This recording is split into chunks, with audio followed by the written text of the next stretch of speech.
ಎಲ್ರಿಗೂ ನಮಸ್ಕಾರ. ಎಲ್ಲರೂ ಹೇಗಿದ್ದೀರಾ? ಎಲ್ಲರೂ ಚೆನ್ನಾಗಿದ್ದೀರಾ ಅಂದ್ಕೋತೀನಿ. ನನ್ನ ಇವತ್ತಿನ ವಿಡಿಯೋ ಮಲ್ಲೇಶ್ವರಂ ಕಡಲೆಕಾಯಿ ಪರಿಷೆ ಇತ್ತು. ನಿಮಗೆ ಗೊತ್ತಿರಬೇಕು, 4 ದಿವಸ ಕಡಲೆಕಾಯಿ ಪರಿಷೆ ಇತ್ತು. ಅದರಿಂದ ನಾವು ಒಂದು ದಿವಸ ಅದು ಟೆಂಪಲ್ಲಿಗೆ ಹೋಗಿದ್ವಿ.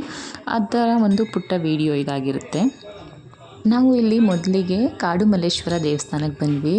ಇಲ್ಲಿ ದೇವಸ್ಥಾನಕ್ಕೆ ಬಂದಾಗ ಸ್ವಲ್ಪ ರಶ್ ಎಲ್ಲ ಕಮ್ಮಿ ಇತ್ತು, ಜಾಸ್ತಿ ಏನಿರಲಿಲ್ಲ. ನೋಡಿ ದೇವರು ಎಷ್ಟು ಚೆನ್ನಾಗಿ ಕಾಣಿಸ್ತಿದೆ ಅಂತ ಅಂದರೆ ನೋಡೋಕ್ಕೆ 2 ಕಣ್ಣು ಸಾಲದು ಅಷ್ಟು ಚೆನ್ನಾಗಿ ಕಾಣಿಸ್ತಿದೆ. ಇದು ಮಲ್ಲಿಕಾರ್ಜುನ ಸ್ವಾಮಿ. ಇದು ಅಮ್ಮನವರ ಗರ್ಭಗುಡಿ. ತುಂಬ ಚೆನ್ನಾಗಿ ಅಲಂಕಾರ ಮಾಡಿದ್ದು, ನೋಡೋಕ್ಕೆ 2 ಕಣ್ಣು ಸಾಲದು ಅಷ್ಟು ಚೆನ್ನಾಗಿ ಕಾಣಿಸ್ತಿತ್ತು. ಇಲ್ಲಿ ಗರ್ಭಗುಡಿ ಎಲ್ಲ ಒಂದೇ ಕಡೆ ಇದೆ, ಬೇರೆ ಬೇರೆ ಹೋಗುವ ಅವಶ್ಯಕತೆಯೇ ಇಲ್ಲ. ನೋಡಿ, ಇದು ಕಾಶಿ ವಿಶ್ವನಾಥ ಪುಟ್ಟ ಲಿಂಗ. ಇದು ಎಷ್ಟು ಕ್ಯೂಟಾಗಿ ಪುಟ್ಟದಾಗಿ ಕಾಣಿಸ್ತಿದೆ ಅಂತ ಅಂದರೆ, ಎಷ್ಟು ಕ್ಯೂಟಾಗಿರೋ ಲಿಂಗ ನಾನು ನೋಡೇ ಇಲ್ಲ ಎಲ್ಲನೂ. ಮತ್ತು ಹಾಗೆ ಮುಂದೆ ಬಂದರೆ ಪಕ್ಕದಲ್ಲಿ ಗಣಪತಿ ಗುಡಿ ಇದೆ. ಅಲ್ಲಿ ಒಳಗಡೆನೇ ಎಲ್ಲ ದೇವರನ್ನು ಒಟ್ಟಿಗೆ ಲೈನಾಗಿ ಒಂದೇ ಕಡೆ ಇದ್ದಾರೆ ಇಲ್ಲಿ. ನೋಡಿ, ಇದು ಮಲ್ಲಿಕಾರ್ಜುನ ಸ್ವಾಮಿ. ನೋಡ್ತಾ ಇದ್ದರೆ ಅಲ್ಲೇ ನಿಂತು ನೋಡೋಣ ಅನಿಸುತ್ತೆ. ಅಷ್ಟು ಚೆನ್ನಾಗಿ, ಅಷ್ಟು ನೀಟಾಗಿ, ಎಷ್ಟು ಪೇಷನ್ಸಿಂದ ಅದನ್ನು ಅಲಂಕಾರ ಮಾಡಿದರು ಅಂತ ಅಂದರೆ ಫುಲ್ಲು ಕಡಲೆಕಾಯಿಂದನೇ ಅಲಂಕಾರ ಮಾಡಿದರು. ನಾವು ಅಲ್ಲಿ ದೇವ್ರ ದರ್ಶನ ಎಲ್ಲ ಮುಗಿಸ್ಕೊಂಡು ಸ್ವಲ್ಪ ಹೊತ್ತಿದ್ದು ಹೊರಗಡೆಗೆ ಬಂದ್ವಿ. ಇಲ್ಲಿ ಜನನೂ ಸ್ವಲ್ಪ ಕಮ್ಮಿ ಇದ್ದರು, ಅದರಿಂದ ನಮಗೆ ಬೇಗ ದೇವ್ರ ದರ್ಶನ ಎಲ್ಲನೂ ಆಯಿತು. ಇಲ್ಲಿ ಹೊರಗಡೆ ಸುತ್ತ ನೋಡ್ತಿದ್ರೆ ಯಾವುದೋ ನಾವು ಬೆಂಗಳೂರಲ್ಲ, ಯಾವುದೋ ಒಂದು ಕಾಡಲ್ಲಿದ್ದೀವಿ ಅನಿಸುತ್ತೆ. ಆ ಥರ ಫೀಲ್ ಕೊಡುತ್ತೆ. ಇಲ್ಲಿ ತಂಪಾಗಿ ಒಂಥರ ಗಾಳಿ ಒಂಥರ ತಂಪಾಗಿ ಬೀಸ್ತಿರುತ್ತೆ. ತುಂಬ ಚೆನ್ನಾಗಿದೆ ದೇವಸ್ಥಾನ. ನೀವು ಒಂದ್ಸರಿ ಈ ದೇವಸ್ಥಾನಕ್ಕೆ ಹೋಗಿ ನೋಡಿ.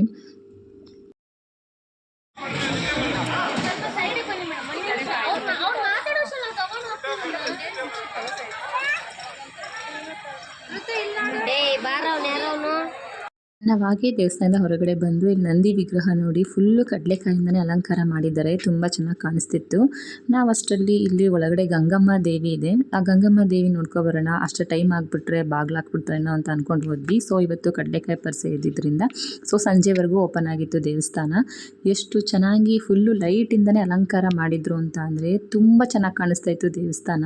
ಬಟ್ ಗರ್ಭಗುಡಿ ಒಳಗಡೆ ಕತ್ಲಿರೋದ್ರಿಂದ ಸ್ವಲ್ಪ ನೀಟಾಗಿ ದೇವರು ಕಾಣಿಸ್ಲಿಲ್ಲ ಇಲ್ಲಿ. ಈ ದೇವಸ್ಥಾನದಲ್ಲಿ ತುಂಬ ಸೇವೆಗಳನ್ನ ಮಾಡ್ತಾರೆ. ಅದರಲ್ಲಿ ಮುಖ್ಯವಾಗಿ ವಾಕ್ಸಿದ್ಧಿ ಸೇವೆ ಅಂತ ಮಾಡ್ತಾರೆ. ಮಕ್ಕಳುಗಳಿಗೆ ಯಾರು ನಿಧಾನವಾಗಿ ಮಾತಾಡ್ತಾರೆ ಮಕ್ಕಳುಗಳು, ಅಂಥ ಮಕ್ಕಳುಗಳನ್ನ ಇಲ್ಲಿ ಕರ್ಕೊಂಡ್ಬಂದು ದೇವಸ್ಥಾನದಲ್ಲಿ ಪೂಜೆ ಮಾಡಿಸಿ ದೇವ್ರ ಕಾಲ ಹತ್ರ ತ್ರಿಶೂಲ ಇಟ್ಟಿರ್ತಾರೆ. ಆ ತ್ರಿಶೂಲನ ತೆಗೆದು ಮಕ್ಕಳು ನಾಲಿಗೆ ಮೇಲೆ ಓಂಕಾರ ಅಂತೇಳಿ ಬರೀತಾರೆ.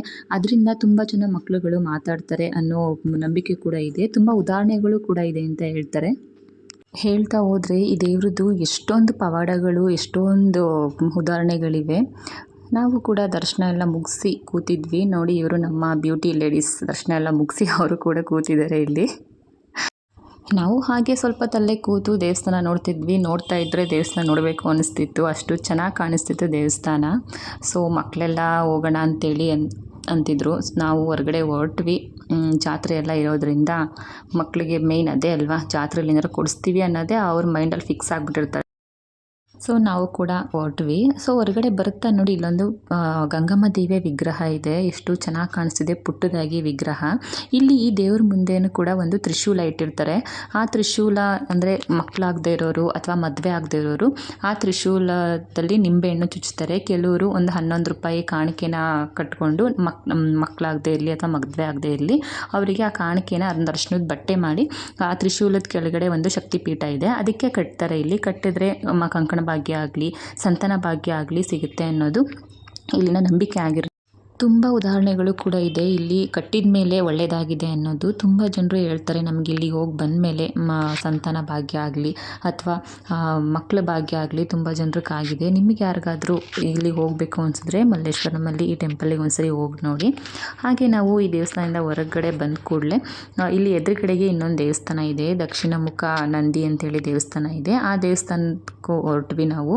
ಇಲ್ಲಿ ಸುಮಾರು ಪಕ್ಕನೇ 3 ದೇವಸ್ಥಾನ ಇದೆ. ಒಂದು ಕಾಡು ಮಲ್ಲೇಶ್ವರ ಸ್ವಾಮಿ ದೇವಸ್ಥಾನ, ಗಂಗಮ್ಮ ದೇವಸ್ಥಾನ ಮತ್ತು ಲಕ್ಷ್ಮೀ ನರಸಿಂಹಸ್ವಾಮಿ ದೇವಸ್ಥಾನ, ಹಾಗೆ ದಕ್ಷಿಣ ಮುಖ ನಂದಿ ದೇವಸ್ಥಾನ. ಇಲ್ಲಿ ಒಟ್ಟಿಗೆ ನೀವು 4 ದೇವಸ್ಥಾನ ನೋಡ್ಬೋದು.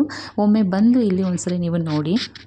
ನಾವು ಹಾಗೆ ಆ ದೇವಸ್ಥಾನದಿಂದ ಮತ್ತೆ ಇಲ್ಲಿ ದಕ್ಷಿಣ ಮುಖ ನಂದಿ ದೇವಸ್ಥಾನಕ್ಕೆ ಬಂದ್ವಿ. ಹಾಗೆ ಸ್ವಲ್ಪ ಇಲ್ಲಿ ಕಡಲೆಕಾಯಿ ಎಲ್ಲ ಇಟ್ಟಿದ್ರು, ಆವಾಗ ಅಂಗಡಿ ಎಲ್ಲ ಓಪನ್ ಮಾಡ್ತಿದ್ರು. ಸೊ ಇನ್ನು ಜಾಸ್ತಿ ಏನು ಕಡಲೆಕಾಯಿ ಮತ್ತು ಜಾಸ್ತಿ ಜಾತ್ರೆ ಏನು ಬಂದಿರಲಿಲ್ಲ. ಇಲ್ಲಿ ಬಳೆಗಳು ಕೂಡ ತುಂಬ ಚೆನ್ನಾಗಿದ್ವಿ ನೋಡಿ, ಗ್ರೀನ್ ಕಲರ್ ಬಳೆಗಳು ನೋಡೋಕ್ಕೆ ಒಂಥರ ಖುಷಿ ಆಗ್ತಿತ್ತು, ಎಷ್ಟು ಚೆನ್ನಾಗಿ ಕಾಣಿಸ್ತಿದ್ವು. ನಾವು ಈ ಟೆಂಪಲಿಗೆ ಹೋಗಿ ನಂದಿ ದೇವ್ರನ್ನ ನೋಡಿಕೊಂಡು ಬಂದಮೇಲೆ ಬಳೆ ತೊಟ್ಕೊಳ್ಳೋಣ ಅಂತೇಳಿ ನಂದಿ ದೇವಸ್ಥಾನದ ಒಳಗಡೆ ಹೋದ್ವಿ. ನಾವು ಕೂಡ ಹಾಗೆ ದೇವಸ್ಥಾನದ ಒಳಗಡೆ ಎಂಟ್ರಾದ್ವಿ. ಇಲ್ಲಿ ಎಂಟ್ರಾದ ತಕ್ಷಣ ಹೇಗೆ ಅಂತ ಅಂದರೆ ಒಂಥರ ತಣ್ಣಗೆ ಅನಿಸುತ್ತೆ, ಕೋಲ್ಡ್ ಫೀಲಿಂಗು, ತುಂಬ ಚೆನ್ನಾಗಿ ಒಂಥರ ಇದೆ ದೇವಸ್ಥಾನ ಇದು.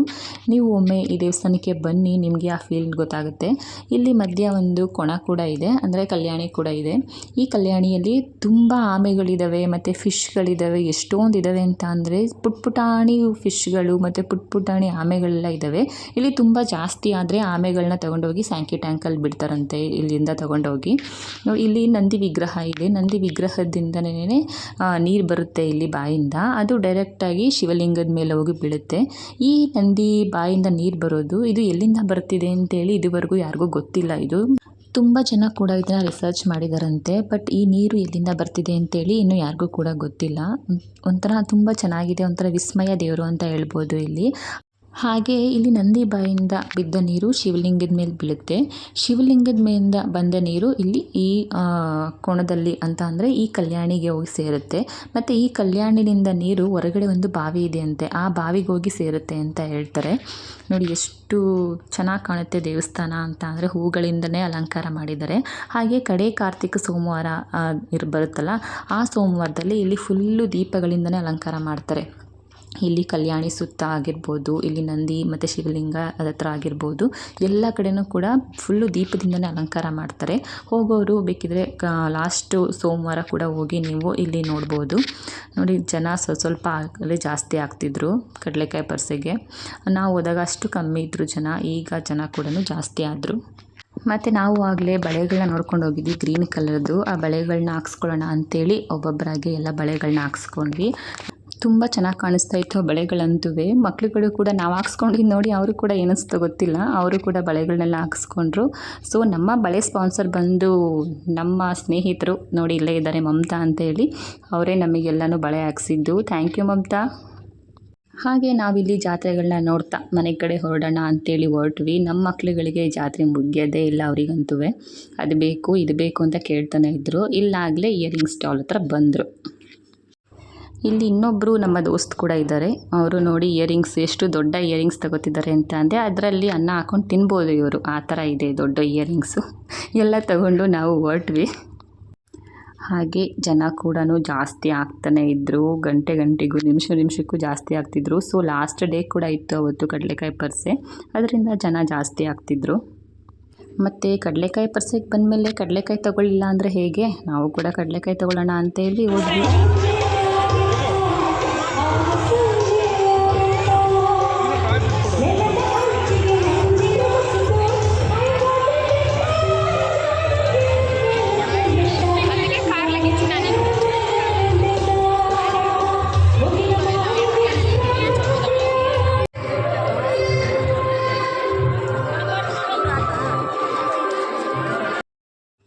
ನಾವು ಹಾಗೆ ಮುಂದೆ ಬರ್ತಾ ನೋಡಿ ಈ ಆಟ ಸಾಮಾನು ನನ್ನ ಮಗಳ ಕಣ್ಣಿಗೆ ಬಿದ್ದಿದ್ದ ತಕ್ಷಣ ಅವಳದು ಒಂದೇ ಆಟ ಸಾಮಾನು ಬೇಕು ಅಂತೇಳಿ. ಬಟ್ ನೋಡೋಕ್ಕೆ ಕ್ಯೂಟಾಗಿ ಚೆನ್ನಾಗಿ ಕಾಣಿಸ್ತಿದ್ವು. ಇನ್ನೇನು ಮಾಡೋದು, ಜಾತ್ರೆ ಅಲ್ವಾ, ಮಕ್ಳಿಗೆ ಏನಾದರೂ ಕೊಡಿಸ್ಲೇಬೇಕಲ್ವ, ಅದೊಂದು ನೆನಪು ಅಂತೇಳಿ ಇವರು ಮಕ್ಳುಗಳು ಎಲ್ಲ ತೊಗೊಂಡ್ರು, ಆಟ ಸಾಮಾನೆಲ್ಲವೇ ತೊಗೊಂಡ್ರು. ನಾವು ಕೂಡ ಮನೆ ಕಡೆ ಹೊರಡೋಣ ಅಂತೇಳಿ ಅಷ್ಟರಲ್ಲಿ ಹೊರಟ್ವಿ. ಇಲ್ಲಿ ಈ ಜಾತ್ರೆ ನೋಡ್ತಾ ಇದ್ದರೆ ಮುಗಿಯೋದೇ ಇಲ್ಲ. ಮುಂದೆ ಹೋಗ್ತಾ ಇದ್ದರೆ ಏನಾದರೂ ಒಂದೊಂದು ವೆರೈಟಿ ಡಿಫ್ರೆಂಟ್ ಇಟ್ಟಿರ್ತಾರೆ. ಹಾಗೆ ಇಲ್ಲಿ ಬರ್ತಾ ಪಿಂಗಾಣಿ ಸಾಮಾನೆಲ್ಲ ಇಟ್ಟಿದ್ರು, ರೇಟು ಕೂಡ ರೀಸನಬಲ್ಲು ಚೆನ್ನಾಗಿತ್ತು.